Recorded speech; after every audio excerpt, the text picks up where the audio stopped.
రాహుల్ ఇంకా ప్రీతి వేగంగా అడుగులేసుకుంటూ ఇంటివైపు వెళ్తున్నారు. రాత్రి చీకటి పెరుగుతూనే ఉంది.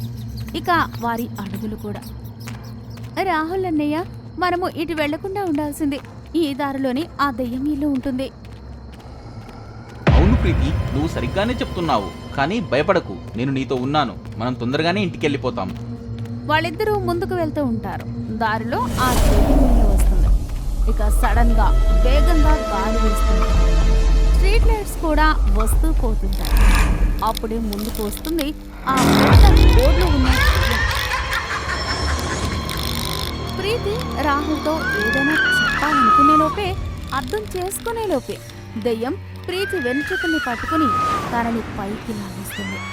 దెయ్యం ఆకాశంలోకి ఎగురుతుంది.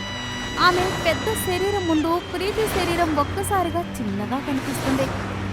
ఈరోజు ఈమెను నేను నాతో పాటు తీసుకెళ్తాను.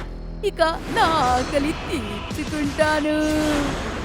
అలా అని ఆ దెయ్యం ప్రీతి గొంతు పైన గోర్లతో గాయపరుస్తుంది. ప్రీతి గొంతు పైన గాయం అవుతుంది. ఇక ఆమె రక్తం దెయ్యం గోర్లకి తగులుతుంది. ఇక దెయ్యం గోర్లకు తగిలిన రక్తం తాగుతుంది. మా చెల్లిని వదిలేయ్ ప్లీజ్, ప్లీజ్ తనని వదిలేయ్. మా చెల్లిని వదిలేయ్ ప్లీజ్, తనని వదిలేయ్. దెయ్యం ఏం సమాధానం ఇవ్వదు. కాసేపటి తర్వాత నవ్వుతూ తన ఇంటికి వెళ్ళిపోతుంది. రాహుల్ తలుపు నెడుతుంటాడు. ప్రీతి నా చెల్లి, వదులు, ప్రీతిని వదులు. లోపల నుంచి ఎలాంటి చప్పుడు రాదు. రాహుల్ తలుపు తెరవడానికి ప్రయత్నం చేశాడు, కానీ తెరుచుకోడు. ఇక వెళ్ళిపోతాడు. ఈ కథ మంజీపూర్ అనే ఊరిది. అక్కడ ఊర్లోని వారందరూ దెయ్యం భయంతో జీవిస్తున్నారు. అలా అని మొదటిసారి కాదు, దెయ్యం ఎవరినో తీసుకుని వెళ్ళింది అని. ఎవరైనా దెయ్యం ఇంటి ముందు నుంచి వెళ్తారో దెయ్యం వారిని పట్టుకునేది. ఇక అప్పుడప్పుడు రాత్రి చీకట్లలో తను ఊర్లో నుంచి ప్రజలని పట్టుకుని తీసుకెళ్లేది. ఇక వారి రక్తం తాగేది. ఇక ఆ దెయ్యం తనతో పాటు ఎవరైనా ఊరి వాళ్ళు ఉంటారో ఆ ఇంట్లోకి వెళ్ళి మాయమైపోతారు. ఆ ఇంటి తలుపు ఎప్పుడు ఎవరూ కూడా తెరవలేకపోతారు. ఇక ఈసారి రాహుల్ నిర్ణయించుకున్నాడు, తను ఎట్టి పరిస్థితుల్లోనూ తన చెల్లిని తిరిగి తీసుకొచ్చే తీరుతాను అని. ఎవరు నాకు సహాయం చేసినా చేయకపోయినా గానీ నేను తప్పకుండా నా చెల్లిని కాపాడుకుంటాను. నేను ఈరోజు రాత్రి ఆ దయ్యం దగ్గరికి వెళ్తాను. ఏదైనా దారి నాకు అక్కడే దొరుకుతుందేమో. రాహుల్ అలాగే చేస్తాడు. రాత్రి రాహుల్ దెయ్యం ఇంటి దగ్గరికి చేరుకుంటాడు. అయితే అతను చూస్తాడు, ఒక చిన్న కిటికీ తెరిచి ఉన్నట్లుగా. అతను ఆ కిటికీలో నుంచి తొంగి చూస్తాడు. లోపలి పరిస్థితి చూసి రాహుల్ భయపడిపోతాడు. అయ్యో, ఇదేంటే ఇక్కడ ఇంతమంది ఇలా సంఖ్యలతో బందీ అయి ఉన్నారు. వాళ్ళ శరీరాలపైన ఎన్ని గాయాలు ఉన్నాయి. ఇక వాళ్ళు నొప్పితో ఏడుస్తున్నారు. నా ప్రీతి అక్కడుంది. ప్రీతి, ఎంత బాధలో ఉంది నా చెల్లి. ఇక వీరంతా కూడా, ఇక ఆ కడుపులో ఎంత రక్తం నిండి ఉంది.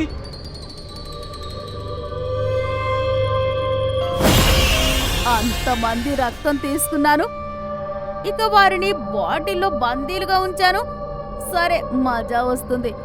నడు, వాళ్ళందరికీ ఇంకా బాధ పెడతాను. అలా అని ఆ దెయ్యం వారితోనే దాడి చేస్తుంది. ఇక వాళ్ళంతా నొప్పితో అరుస్తూ ఏడుస్తూ ఉంటారు. అదంతా చూసి రాహుల్ అక్కడి నుంచి తిరిగి వచ్చేస్తాడు. అతను ఊర్లోని ఒక వృద్ధుడు రామ్లఖన్ దగ్గరికి వెళ్తాడు. నాకు తెలుసు రాహుల్, నువ్వు నీ చెల్లిని తిరిగి తీసుకురావాలనుకుంటున్నావు అని. సరే, మనము లోపల కూర్చొని ఆలోచిద్దాము. ఇలా ఏదైనా పద్ధతి ఉంటుందా? దానితో ప్రీతి తిరిగి వస్తుందా? నడవండి. మీకు ఏదైనా పద్ధతి తెలిస్తే తప్పకుండా చెప్పండి. ఇద్దరూ లోపలికెళ్తారు. కాసేపటి తర్వాత తలుపు తెరుచుకుంటుంది. కానీ రాహుల్ ఒక్కడే తలుపులో నుంచి బయటకు వస్తాడు. ఇక తలుపు మూసేసి అక్కడి నుంచి వెళ్ళిపోతాడు. కాసేపటి తర్వాత అతనికి నాదు కనిపిస్తాడు. రాహుల్, నేను నీకు సహాయం చేయాలనుకుంటున్నాను. కానీ ఈరోజే నేను ఒక న్యూస్ పేపర్లో చదివాను. ఒక తాంత్రికుడు ఉన్నాడు. అతను దయ్యాలని చంపుతాడంట. అందుకే నేను ఆయన్ని ఇక్కడికి పిలిచాను. అర్థమైందా? సరే రండి లోపలికి వెళ్ళి ఆయన కొరకు ఎదురు చూద్దాం. రాహుల్ ఇంకా నాథు లోపలికి వెళ్తారు. లోపల నుంచి కేవలం రాహుల్ బయటకు వస్తాడు. ఇక తలుపు మూసేస్తాడు. కొద్దిసేపటి తర్వాత ఆ బాబా కూడా ఊర్లోకి వస్తాడు. దయ్యం దాడి గాని లేక దయ్యం భయపెట్టినా గాని ఊరు పట్నం ఎక్కడైనా గాని సహకారాలు చెలరేగినా చేస్తాను. ఎలాంటి దాడి అంటే దయ్యానికే ఇస్తాను నేను దెబ్బలు. పేరు నాది బాబా భూత్నాథ్. బాబా దెయ్యం ఇంటికి వెళ్లకుండా మరోవైపు వెళ్తుంటాడు. బాబా మీరు ఎటు వెళ్తున్నారు? ఇటు దయ్యం ఇల్లు లేదు, ఇటు రాహుల్ ఇల్లు ఉంది. బాబా ఏమీ మాట్లాడకుండా రాహుల్ ఇంటి దగ్గరికి వెళ్ళి అంటాడు, ఓయ్ దయ్యం, చెయ్యాలి నేను ఏదైనా మంత్రం. తెలుసు నాకు నువ్వు ఉన్నావు రాహుల్ లోపల.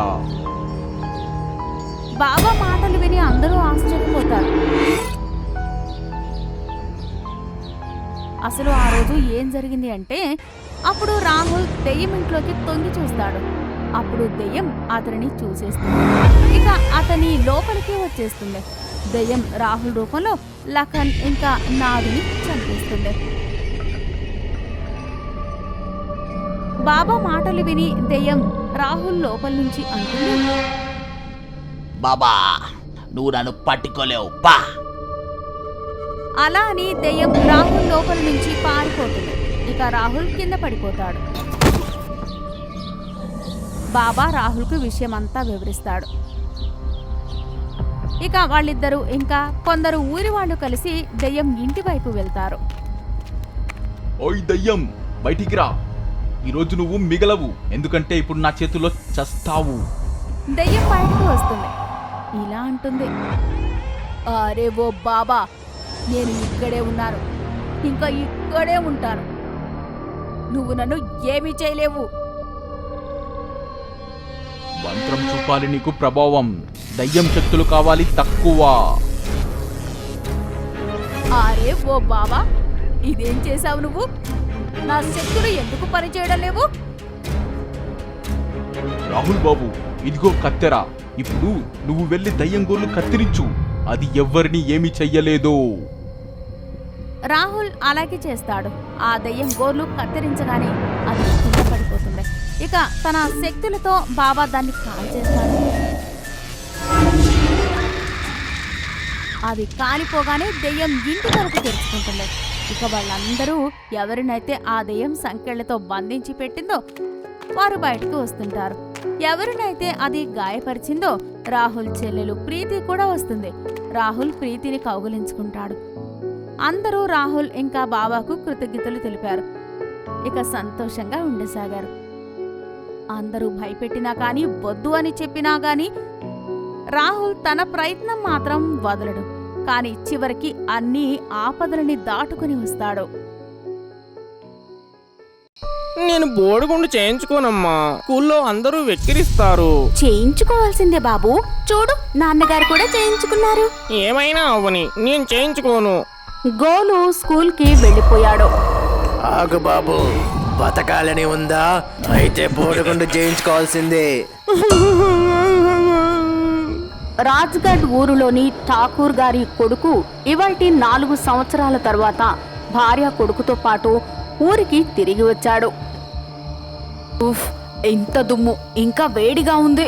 నిధి ప్లీజ్, కొన్ని రోజులు ఓపిక పట్టు.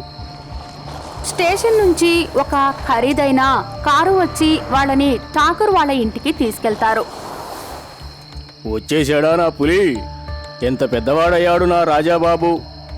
నమస్తే నాన్నగారు. నమస్కారం తాతగారు. సంతోషం పిల్లలు, లోపలికి వెళ్ళి కాస్త విశ్రాంతి తీసుకోండి. సాయంత్రం టీ తాగుతూ మాట్లాడుకుందాం. వాళ్ళిద్దరూ లోపలికి వెళ్ళిపోయారు. అందరూ టీ తాగుతూ మాట్లాడుకుంటున్నారు. నాన్న, మీరు బోడిగుండు ఎందుకు చేయించుకున్నారు? ప్రతి సంవత్సరం ఈ ఊర్లో బోడిగుండు కార్యక్రమాలు జరుగుతాయి. ఊర్లో అందరూ బోడిగుండు చేయించుకుంటారు. దీనికేమైనా విశేషం ఉందా? ఈ ఊరికొక సాంప్రదాయం ఉంది. ఆ సాంప్రదాయం ప్రకారమే మన బిట్టుకి కూడా బోడిగుండు చేయిద్దాము. నిధి ఈ మాట విని కోపంతో లోపలికి వెళ్ళిపోతుంది. ఆ తర్వాత నీలేష్, ఇదేంటి ఎంత మంచి వెంట్రుకలు బిట్టువి. నేను తనకి బోడిగుండు చెయ్యనివ్వను. నువ్వు కోపగించుకోకు, నేను ఏదైనా ఆలోచిస్తాను. ఏదైనా జరగనివ్వు, కానీ బిట్టుకి బోడిగుండు మాత్రం చెయ్యొద్దు. సరే, నువ్వు ఎక్కువగా ఆలోచించకు, నేను ఏదైనా చేస్తాను, సరేనా? నీలేష్ ఇంట్లో నుంచి బయటకు వెళ్ళిపోతాడు. ఇక తన చిన్ననాటి స్నేహితులను కలవడానికి వెళ్తాడు. హా ప్రీతం, ఎలా ఉన్నావు? ఏంటి పరిస్థితులు? చాలా బాగున్నాను. నువ్వు? నేను కూడా బాగానే ఉన్నాను. కాసేపు గప్పాలు పెట్టాక, రేయ్, ఒక మాట చెప్పు, ఇక్కడ కొద్దిమంది వారి తలలను కప్పుకొని ఎందుకు తిరుగుతున్నారు? ఏం చెప్పమంటావురా? వింత ఘటనలు జరుగుతున్నాయి. ఒక మర్రి చెట్టు ఉంది. అక్కడ నుంచి ఏ మగాడైనా వెళ్తే సగం గుండుగా మారిపోతాడు. ఓ, అందుకేనా మా నాన్న బోడిగుండు గురించి చెప్తున్నాడు. ఈ సమస్యకు పరిష్కారం వెతకాల్సిందే. ఊరి బయట ఒక బాబా ఉంటాడు. బహుశా ఏదైనా సమాధానం చెప్తాడేమో. నీలేష్ బాబాని వెతకడానికి బయలుదేరుతాడు. కొద్ది దూరం వెళ్ళాక ఎదురుగా ఒక చెట్టు కింద ఒక బాబా కూర్చుని కనిపిస్తాడు. నమస్తే బాబా. ఎవరు నువ్వు? దేనికోసం వచ్చావు? నీలేష్ బాబాకు మర్రి చెట్టు ఆ సంఘటన గురించి వివరిస్తాడు. ఆ మర్రి చెట్టు శపించబడినది. దానికి భూతము పట్టుకొని ఉంది. అది ఎలా సాధ్యం? ప్రజలు ఎప్పుడూ దానికి పూజలు చేసేవాళ్ళు కదా. ఇది సాధ్యమవుతుంది. ఎందుకంటే దేవుడు ఎప్పుడూ ఎవరిని ఇబ్బంది పెట్టడు. ఈ పని భూతానిదే. చాలా రోజుల ముందు ఊర్లో ఒకతను ఆ చెట్టుకు ఉరివేసుకుని ఆత్మహత్య చేసుకున్నాడు. ఆ రోజు నుంచి ఈ చెట్టు శాపంగా మారింది. పక్కనే కూర్చొని కార్డ్స్ ఆడుతున్న జనము ఈ మాట విని నవ్వసాగారు. అందులో నుంచి ఒక అతను ఇలా అన్నాడు. బాబా ఎక్కడ ఈ బాబా? ఇతనైతే ఏదో వాగుతాడు. నీ సమస్య పరిష్కరించాలనుకుంటే తాంత్రికుడు కపాలా దగ్గరికి వెళ్ళు. నీలేష్ వాళ్ళ అందరి మాటలు విని తాంత్రికుణ్ణి వెతకడానికి వెళ్తాడు. అదే రోజు రాత్రి వేళ ఒక దట్టమైన అడవి, చాలా భయంకరమైన పరిస్థితి ఉంది. కానీ నీలేష్ ముందుకు వెళ్తూనే ఉన్నాడు. అప్పుడే సడన్ గా అరే, నా కాళ్ళని ఎవరో పట్టేసుకున్నారు. నీలేష్ అర్థం చేసుకునే లోపే అతన్ని ఎవరో చుట్టేసుకుంటారు. ఇక తన వైపు లాగేసుకుంటుంది. నీలేష్ వెనక్కి తిరగగానే ఇక ముందు మర్రి చెట్టు వేళ్లని చూసి భయపడిపోతాడు. కానీ తనకు తాను ఆ వేళ్ల నుంచి ప్రాణాన్ని కాపాడుకోవడానికి పరుగెడుతుంటాడు. పరుగెడుతూ తను ఒక పెద్ద గొయ్యిలో పడిపోతాడు. ఇక ఆ నూతి నుంచి జరుగుకుంటూ ఒక భయంకరమైన గుహలోకి వెళ్ళిపోతాడు. అక్కడ ఒక భయంకరమైన తాంత్రికుడు కూర్చుని ఉంటాడు. ఎవరు నువ్వు? ఇక్కడికెందుకు వచ్చావు? ఊర్లో ఒక మర్రి చెట్టు. నీ సమస్య పూర్తిగా అర్థమైంది. బాధపడకు, సమాధానం ఉంది. కానీ ఖరీదు ఎక్కువగా ఉంటుంది. నేను సిద్ధంగా ఉన్నాను. ఈ ఊరి వాళ్ళు పిచ్చోళ్ళు. ఏదో అనుమానంలో ఉన్నారు. వీళ్ళని నేను మూర్ఖులను చేసి డబ్బులు ఎక్కువగా లాగుతాను.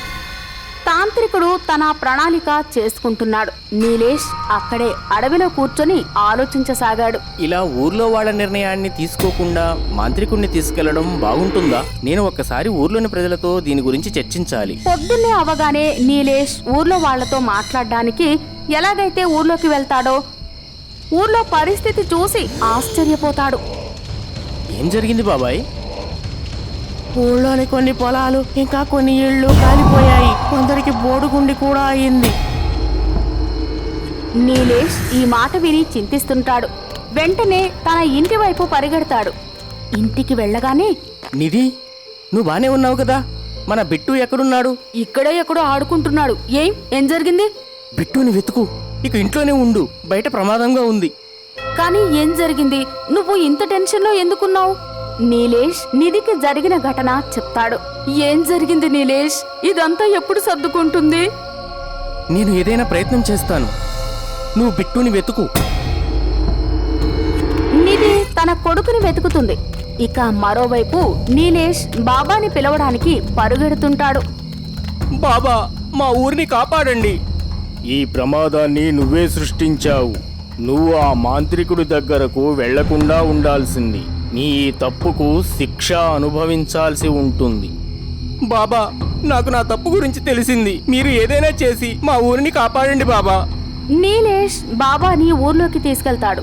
కానీ అప్పటికే ఆ తాంత్రికుడు తన పూజను మొదలు పెట్టేశాడు. ఈ మర్రి చెట్టుపై ఏవో మంత్రాలు చదువుతాడు. నువ్వు బయటికి రావాల్సిందే, లేకపోతే నిన్ను కాల్చేస్తాను. కపాల, ఇదంతా చేయకు. నీ ప్రాణాన్ని ప్రమాదంలో వేసుకుంటున్నావు.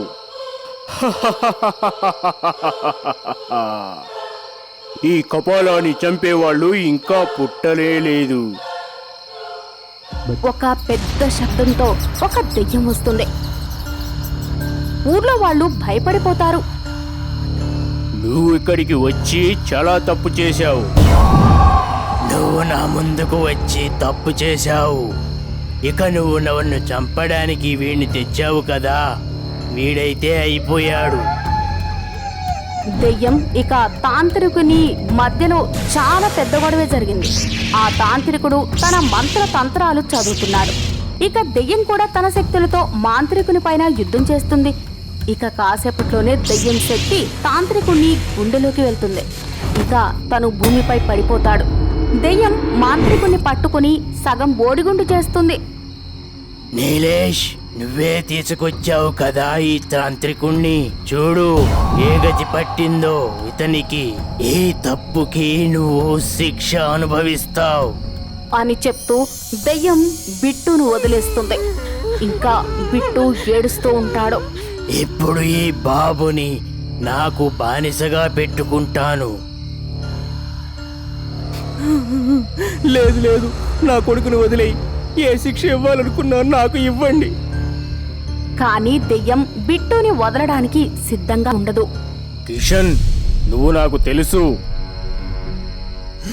ఊర్లో వాళ్ళు అందరూ ఇది విని ఆశ్చర్యపోతారు. బాబా, ఈ కిషన్ ఎవరు?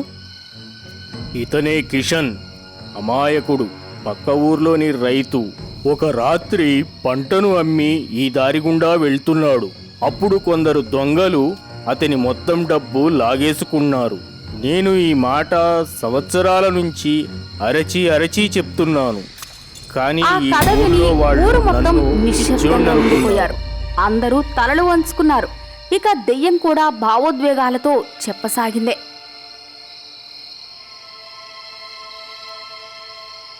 ఆ దొంగలు నా మెడ విరిచారు. కత్తితో ఎన్నోసార్లు పొడిచారు. గాఢ చీకట్లో వాళ్ళని గుర్తుపట్టలేకపోయాను. ఈ ఊర్లో వాళ్ళు నా ఒక్క మాట కూడా వినలేదు. ఇక నన్ను నొప్పితో, ఆకలి దప్పులతో వదిలేశారు. నేను ఇక్కడే చెట్టు కింద అల్లాడుతూ చనిపోయాను. ప్రజలంతా ఇది వింటూ ఎంతో బాధపడుతూ ఆశ్చర్యపోతున్నారు. కానీ నా ఆత్మ తిరుగుతూనే ఉంది. ఇక నేను దెయ్యాన్ని అయిపోయాను. ఆ రోజు నుంచి నేను ప్రమాణము చేశాను. దొంగలనైతే నేను గుర్తుపట్టలేకపోయాను, కానీ ఊర్లో వారిని ప్రశాంతంగా ఉండనివ్వను. అప్పటి నుంచి మర్రి చెట్టు నుంచి వెళ్ళే వారిని, ప్రతి ఊరి వారిని సగం బోడుగుండు చేసేవాడిని. ఇది విని అందరూ ఆశ్చర్యపోయారు. కానీ మమ్మల్ని ఎందుకు?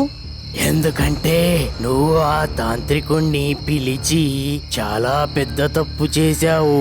అందుకే నీ కొడుకుని శిక్షిస్తాను.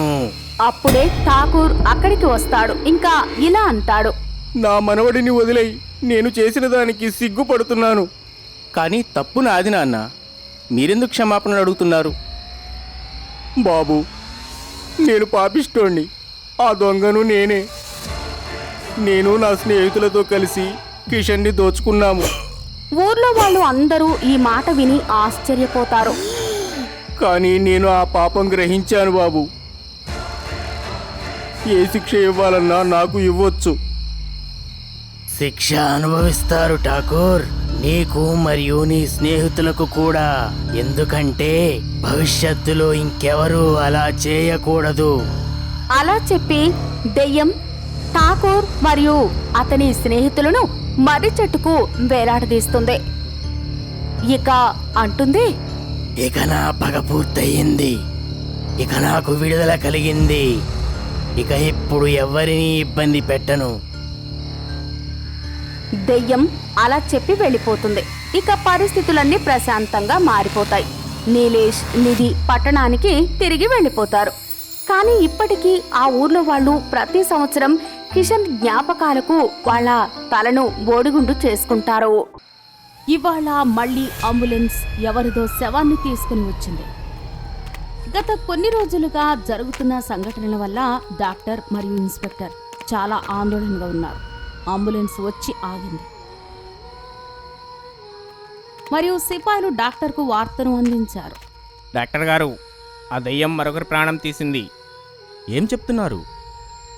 అవును డాక్టర్ గారు, ఈ శవం కూడా ఆ ఊరి చివర ఉన్న బంగ్లాలోనే దొరికింది. ఏంటి, ఇంకో చావు కూడానా? ఆ శవాన్ని ఇక్కడికి తీసుకురండి. ఆ ఇన్స్పెక్టర్ని కూడా పిలిపించండి. ఆ శవాన్ని తీసుకొచ్చారు మరియు ఇన్స్పెక్టర్ కూడా వచ్చాడు. ఈ శవం ఎలా దొరికింది? నాకు ఫోన్ వచ్చింది. అతని కారు చీకట్లోని ఆ ఊబి దగ్గరే ఆగిపోయిందని ఫోన్లో అతను నాకు చెప్పాడు. నేను అక్కడికి వెళ్ళగానే నాకు ఆ శవం అక్కడ దొరికింది. డాక్టర్ కొద్దిసేపు శవాన్ని చూశాడు మరియు అన్నాడు, కొన్ని రోజుల ముందు ఆ ఊబి దగ్గరే ఒక శవం దొరికింది. ఇప్పుడు ఇది రెండవది. అరే, ఇదేంటి? దీని మీద కూడా అవే గుర్తులు ఉన్నాయి. వీటిని ఆ శవం మీద నేను చూశాను. ఏంటి డాక్టర్, అక్కడ ఏదో జరుగుతుంది. అది మనకు అర్థం కావట్లేదు. అదేంటో మనం తెలుసుకోవాలి. ఖచ్చితంగా. ఎందుకంటే ఆ శవాలు రెండు అదే ఊబి నుంచి దొరికాయి. అది మామూలు విషయం కాదు. ఈ గుర్తులు కూడా. అవును, ఇదంతా జరుగుతూనే ఉంది. ఒక రాత్రి ఆ ఇన్స్పెక్టర్ కారు ఆ బంగ్లా ముందు పాడయింది. ఓ దేవుడా, ఇది కూడా ఇక్కడే పాడవ్వాలా? ఇప్పుడు మెకానిక్ని పిలవాలి. ఇన్స్పెక్టర్ మెకానిక్కు కాల్ చేశాడు. మాట్లాడుతూ ఇన్స్పెక్టర్ చూపు ఆ ప్రాంతంపై పడింది. ఇన్స్పెక్టర్కు దిమ్మ తిరిగిపోయింది. ఎందుకంటే అక్కడ ఏమీ లేదు. ఇదేంటి, ఇక్కడ కేవలం ఖాళీగా ఉంది. ఇక్కడ ఊబి ఉండాలి కదా. నేను ఇక్కడి నుంచే శవాలను తీసుకెళ్లేవాణ్ణి. ఇన్స్పెక్టర్ ఒక రాయిని తీసుకున్నాడు మరియు ముందుకు విసిరాడు. భూమి ఊబిగా మారింది మరియు ఆ రాయి దానిలోకి దిగిపోయింది. మళ్ళీ భూమిలా మారింది. అరే, ఇదేంటి? రాయి అయితే ఊబిలో చిక్కుకుంది. ఇక్కడ దారి మాత్రమే కనిపిస్తుంది. మరి ఊబి ఇది? మెకానిక్ వచ్చాక బండి బాగుపడింది మరియు ఇన్స్పెక్టర్ అక్కడి నుంచి వెళ్ళిపోయాడు. అక్కడి నుంచి డాక్టర్ దగ్గరికి చేరుకున్నాడు. ఇన్స్పెక్టర్ పూర్తి విషయం డాక్టర్కి చెప్పాడు. నువ్వు ఆ శవాన్ని తీసుకొచ్చావు కదా, అది కూడా ఇక్కడి నుంచి మాయమైంది. బహుశా దీని వెనకాల ఏదో ఉంది. ఇలా జరగటమేంటి? ఇన్స్పెక్టర్ పూర్తి విషయం తెలుసుకోవాలనుకున్నాడు. అందుకే తను చాలా రోజులుగా ఊబి దగ్గరికి వెళ్తున్నాడు. ఒక సిపాయి కూడా తనతో వెళ్తాడు. తరువాత ఇన్స్పెక్టర్కు అక్కడ పడి ఉన్న ఒక పెద్ద దంతం దొరికింది. ఇంత పెద్ద దంతమా? కానీ ఇది ఎవరిది? సార్, నాకు అనిపిస్తుంది ఇది భయంకరమైన జంతువుదని. భయంకరమైన జంతువు. దీన్ని ఇన్వెస్టిగేషన్కి పంపండి. ఇది చాలా క్లిష్టమైనది. ఇన్స్పెక్టర్ మరియు సిపాయి వెళ్దామని బయలుదేరుతుండగా ఇన్స్పెక్టర్ చూపు దూరంగా ఉన్న వస్తువు మీద పడింది. అక్కడెవరో ఉన్నారనిపిస్తుంది. పద వెళ్ళి చూద్దాము. బాబా, మీరిక్కడ ఈ నిర్మానుష్య ప్రదేశంలో ఇది చాలా ప్రమాదకరం. నాకేం ప్రమాదం? ఇక్కడ దగ్గరలో మాకు చాలా పెద్ద దంతం దొరికింది. అదేదో వింతైన జంతువుదని మాకు అనిపిస్తూ ఉంది. మీరిక్కడి నుంచి వెళ్ళిపోండి. సరే, నేను వెళ్ళిపోతాను. కానీ మీరు నా గురించి ఆలోచించకండి. నాకెవ్వరూ ప్రమాదం తలపెట్టలేరు. ఇన్స్పెక్టర్ మరియు సిపాయి అక్కడి నుంచి వెళ్ళిపోయారు. నాకు కొంచెం ఆందోళనగా ఉంది. సార్, ఎలాంటి? పద తిరిగి మళ్ళీ ఆ బాబా దగ్గరికి వెళ్దాం. బండి మళ్ళీ కొద్దిసేపు నడుస్తుంది. బండి ఆగింది. తరువాత ఇన్స్పెక్టర్ మరియు సిపాయి దాక్కుని చూస్తారు. బాబా ధ్యానంలో ఉన్నారు మరియు దెయ్యం తన ముందు నిల్చుంది.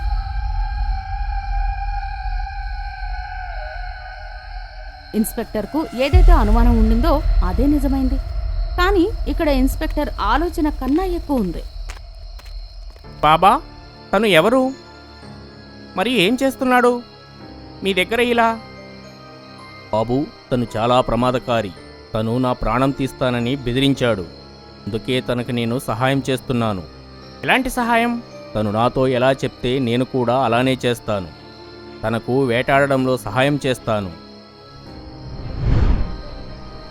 ఆ ఊపి గురించి మీకేం తెలుసో చెప్పండి.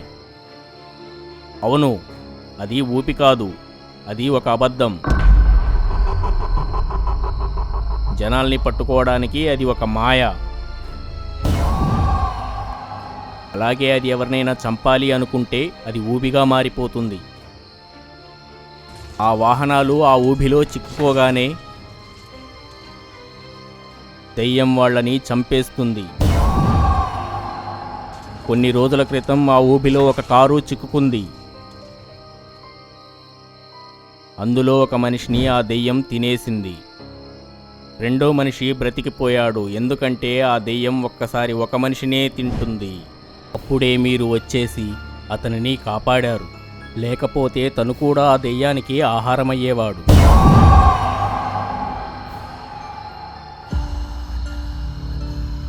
ఆ దెయ్యం కడుపు మామూలుగా ఉంటే అది మామూలు దారి అవుతుంది. ఆ దెయ్యానికి ఆకలి వేసినప్పుడు ఆ దారి ఊబిగా మారిపోతుంది. వేటాడిన తరువాత ఆ శవాన్ని ఆ ఊబి దగ్గరే వదిలేస్తుంది. అందుకే ఆ ఊబిలో శవాలు కనిపిస్తాయి. మరియు అక్కడ ఉంచిన శవాలు అక్కడ లేవని తనకు తెలిసిన వెంటనే ఆ శవం ఎక్కడికి వెళ్ళిందో తెలుసుకోవడానికి నా దగ్గరకు వస్తుంది ఆ దెయ్యం. నేనే తనకు చెప్తాను ఆ శవాన్ని మీరే తీసుకెళ్లారని.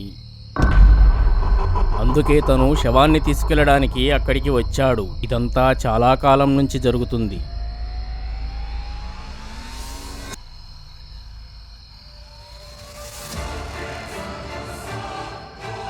అయితే ఇదంతా ఆపడానికి ఏం ఉపాయం లేదా?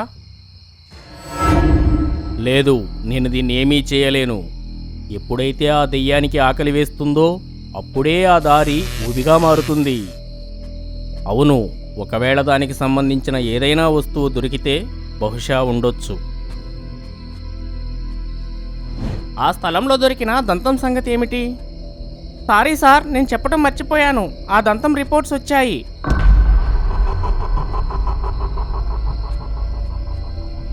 బాబా, నాకు ఈ దంతం దొరికింది. ఇది దానిదేనా? ఇది చాలా మంచిదైంది. ఇప్పుడు మన పని సులువుగా అయిపోతుంది. కానీ దీంతో ఎలా? దీంతో ఆ దెయ్యాన్ని మన వలలోని వేసుకోవచ్చు. కానీ అది ఎలా? నాతో పద, నేను చెప్తాను.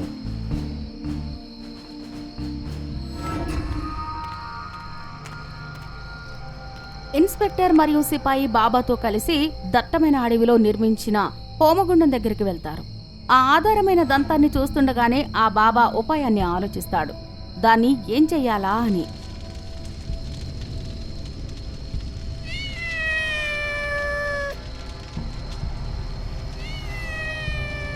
ఇప్పుడు నేను ఈ మంత్రపు చివరి దశలో ఉన్నాను.